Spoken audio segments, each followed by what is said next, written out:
ETF index mutual funds నేర్చుకుని stock మార్కెట్లో రాణించాలనుకుంటున్నారా? వెంటనే ఈ నెంబర్కి కాల్ చేయండి.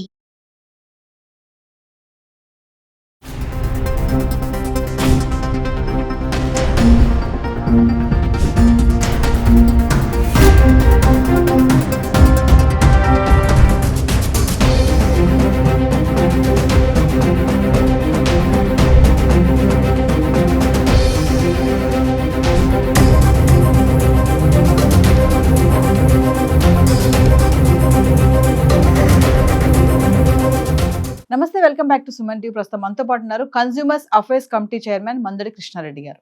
నమస్తే సార్. నమస్తే మేడం. సార్, ఈ ప్లేన్ క్రాష్ జరిగింది కదా, దీంట్లో గుజరాత్ ఎక్స్ సీఎం ఎవరైతే విజయ్ రూపానీ గారు ఉన్నారో చనిపోవడం జరిగింది. చాలా బాధాకరమైన విషయమే.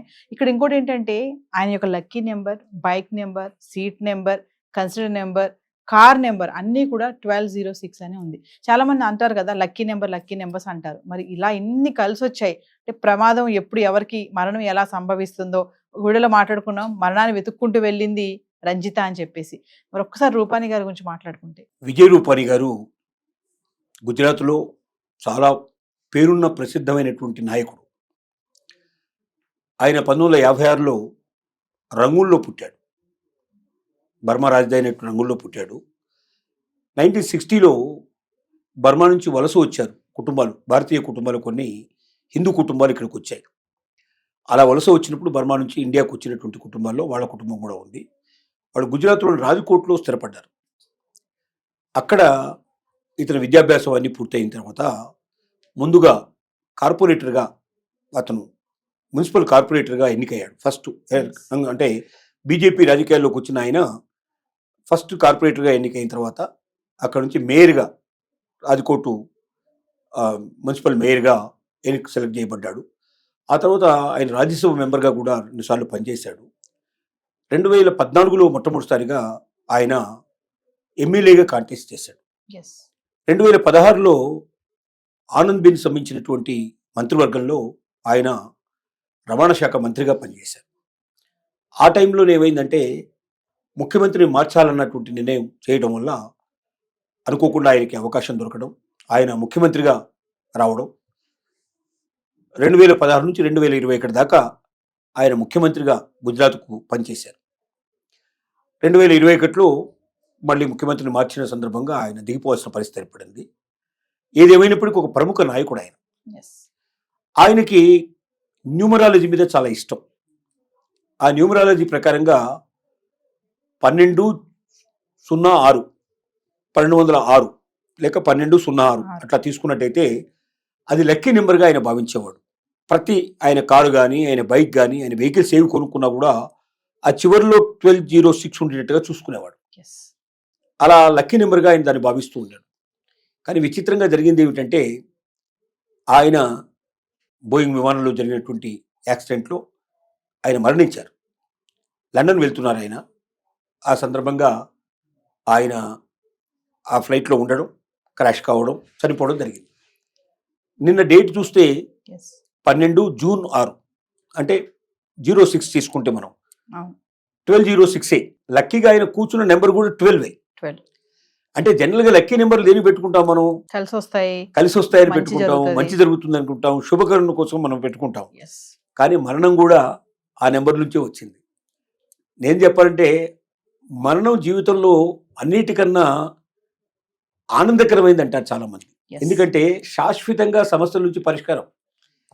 ప్రతి మనిషి కూడా ప్రతి క్షణం దేనికోసం తాపత్రయపడుతుంటాడు.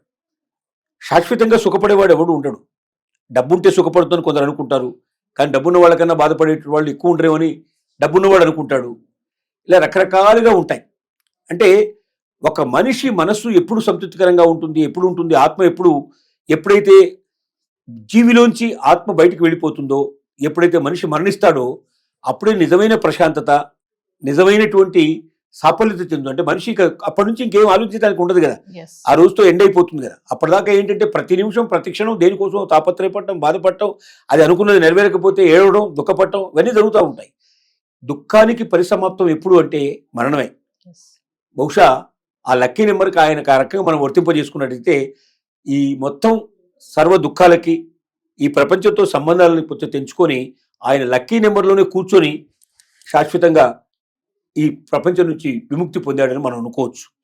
అంటే లక్కీ నెంబర్ అనేది మనిషికి శుభాలు తేవడమే కాదు, జీవిత పరిసమాప్తి కూడా అదే లక్కీ నెంబర్ వర్తిస్తుందేమో అనేది మనకు అనిపిస్తుంది. ఆయన చూస్తే చాలా మంది న్యూమరాలజీ నమ్మేటువంటి వాళ్ళు రకరకాలుగా నమ్మకాలు ఏర్పరచుకుంటారు. ఏదేమైనా విజయ్ రూపాని లాంటి గొప్ప వ్యక్తి, ఆయన ఒక గుజరాత్ ముఖ్యమంత్రిగానే కాకుండా గుజరాత్లో ఒక ప్రముఖ వ్యక్తిగా కీర్తించబడ్డాడు. ఆయన సమయంలో ఆయన ముఖ్యమంత్రిగా ఉన్న సందర్భాల్లో కానీ, రాజ్యసభ మెంబర్గా ఉన్న సందర్భాల్లో కానీ, మేయర్గా ఉన్న సందర్భాల్లో కానీ గుజరాత్లో చాలా మేలు చేశాడు. ప్రజలు ఆయన ఎప్పటికీ చిరస్థాయిగా ఆయన జ్ఞాపకం పెట్టుకుంటారు. నిన్న గుజరాత్ జరిగిన విషాదంలో అదొక పెను విషాదం. గుజరాత్ ప్రజలందరూ కూడా ఆయన సంతర్పణ తెలియజేశారు. ఆయన మనస్ఫూర్తిగా ఆయన ఆత్మకు శాంతి చేకూరాలని అందరూ కూడా ప్రార్థించడం జరిగింది. ఎందుకంటే సార్ ఇప్పుడు ఈ ప్రమాదంలో చనిపోయిన నెంబరు తక్కువేం కాదు. మళ్ళీ పక్కన చూసుకుంటే జుడో డాక్టర్స్ కూడా చాలా మంది చనిపోయారు, ఇంకా ఎంతో మంది ఉన్నారని అనుకుంటున్నారు. సో మరి ఈ ఇన్సిడెంట్ పైన చాలా మంది ట్వీట్లు చేస్తున్నారు, రీల్స్ పెడుతున్నారు. ఏంటంటే అది జ్ఞానోదయం అనుకోవాలా మరి ఏంటో తెలియదు, కానీ సంతోషంగా ఉండండి, ఎక్కువ కోపం పడొద్దు, మరణం ఎప్పుడు వస్తుందో తెలియదు మనకి, ఈ రోజే మనది రేపు మనది కాదు అని పెద్ద పెద్ద పారిశ్రామికవేత్తలు కూడా ట్వీట్లు చేస్తున్నారు. దాన్ని ఎలా చూడొచ్చు? అంటే ఇది భయం అనుకోవాలా, లేదంటే ఎప్పుడు ఏం జరుగుతుందో తెలియదు అనుకోవాలా? భయం అని అనుకోవాల్సిన అవసరం లేదు. మానవ జీవితంలో ప్రతి క్షణం కూడా మనకు చాలా విలువైంది. చాలామంది జీవితం విలువేంటో తెలియదు, కాలం విలువ చాలామందికి తెలియదు. కాలాన్ని యవ్వనాన్ని అంతా కూడా ఆడుతూ పాడుతూ గడిపే ప్రయత్నం చేస్తూ ఉంటారు. సీరియస్గా జీవితాన్ని తీసుకోరు. రేపన్నది ఏమిటో ఆలోచించకుండా ఈరోజే మొత్తం ఖర్చు పెట్టే ప్రయత్నం చేస్తూ ఉంటారు. అంటే జీవితంలో ప్రతి క్షణం విలువైంది. దాంతోపాటుగా మనకు ఉండేటువంటి బాధ్యతలు కూడా చాలా విలువైనవి.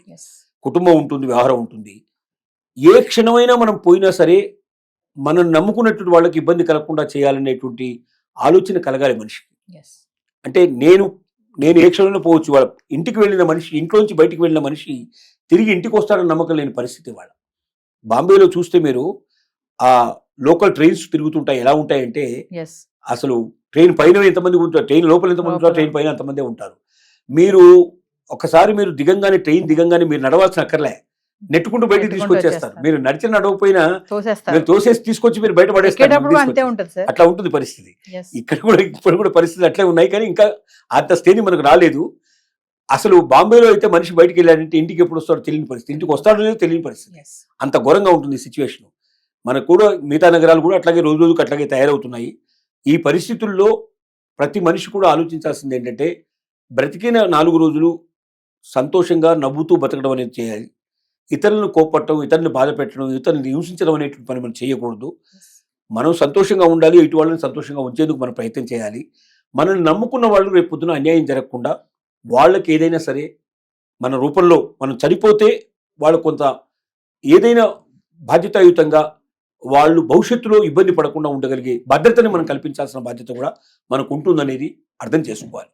కాబట్టి ఉన్న కొద్ది రోజులైనా మానవత్వంతో బతకాలి, సాటి మనుషుల్ని ఆనందపరచడం కోసం బతకాలి, సమాజానికి మేలు చేసేవాడిగా బతకాలి తప్ప సమాజానికి కీడు చేయడం కానీ, సొంత వాళ్ళకు హాని చేయడం కానీ, ఎవరిని బాధ పెట్టడం కానీ, ఎవరిని కష్టపెట్టడం కానీ, మోసం చేయడం కానీ, ఇలాంటివన్నీ చేయకుండా ఉండగలిగేటువంటి స్థితికి రావాలి అంటే మరణాన్ని గురించి అతనికి బాగా అర్థమయ్యేటట్టు చెప్పాలి. ఇలాంటి సంఘటనలన్నీ కూడా వాళ్ళకు దృష్టిలో తీసుకురావాలి. కాబట్టి నువ్వు విర్రవీగుతున్నావు, ఎంతకాలం ఉంటావు నువ్వు, ఏదో ఒక రోజు నువ్వు చనిపోతావు. చనిపోయిన రోజున నిన్ను గురించి అంటే వివేకానందుడు ఒక మాట అన్నాడు. ఏమన్నాడంటే, మరణించిన తర్వాత జీవించేవాడే నిజమైన జీవి అన్నాడు. అదే నిజమైన జీవితం అన్నాడు. మరణించిన తర్వాత ఎట్లా జీవిస్తాం అసలు? ఒక్క నిమిషం ఆలోచిస్తే మరణించిన తర్వాత జీవించడానికి ఏముంటుంది? కానీ ఉంది, చాలా ఉంది. ఏముంది? ఇతరుల హృదయాల్లో, ఇతరుల మనసుల్లో నువ్వు జీవించి ఉండాలి. అంటే ఇతరులు నీ గురించి గొప్పగా చెప్పుకోవాలి, ఇతరులు నిన్ను గురించి ఆదర్శంగా చెప్పుకోవాలి. ఈ మనిషి చనిపోయినాడు, కానీ ఇలాంటి గొప్ప మనిషి చనిపోయినాడు, ఈ మనిషి మనకి ఇంత మేలు చేశాడు, ఈ మనిషి సమాజానికి ఇంత మేలు చేశాడు. కావాలంటే వాడు ఎక్కడున్నా అతని ఆత్మ సంతోషంగా ఉండాలి, ఆత్మ శాంతిగా ఉండాలి అని ప్రతి ఒక్కరు నీ గురించి ప్రార్థించగలిగే పరిస్థితి ఉండాలి. ప్రతి ఒక్కరి తల్లో నాలుకలా ఉండాలి, ప్రతి ఒక్కరి హృదయంలో నువ్వు చుచ్చుకుపోవాలి. అట్లా ఎంతమంది అయితే ఎక్కువ హృదయాల లోపల ఉంటాడో ఆ మనిషి మరణించిన తర్వాత జీవించి ఉంటాడు అని చెప్పాడు. అలా మరణించిన తర్వాత జీవించి ఉండాలనే ప్రయత్నం ప్రతి ఒక్క మనిషి చేసినట్టయితే అసలు కక్షలు ఉండవు, కార్పణ్యాలు ఉండవు, బాధలు ఉండవు, కష్టాలు ఉండవు, కన్నీళ్లు ఉండవు, ఒకరి వల్ల ఇంకొకరికి ఏ రకమైన హాని జరగదు. అందరూ స్వేచ్ఛాపూరితంగా ఉంటారు. ఇప్పుడు ఈ మధ్య చూస్తున్నాం, పెళ్ళైన అమ్మాయి మన చూసాం, మనం సోనం విషయంలో చూసాం, భర్తని హత్య చేయడానికి సిద్ధపడినటువంటి విషయం. ఆ ప్రియుడు ఉన్నప్పుడు ఆ ప్రియుడితో పాటుగా వెళ్ళిపోయినా సందర్భం ఏ ఇబ్బంది లేకుండా ఉండేది.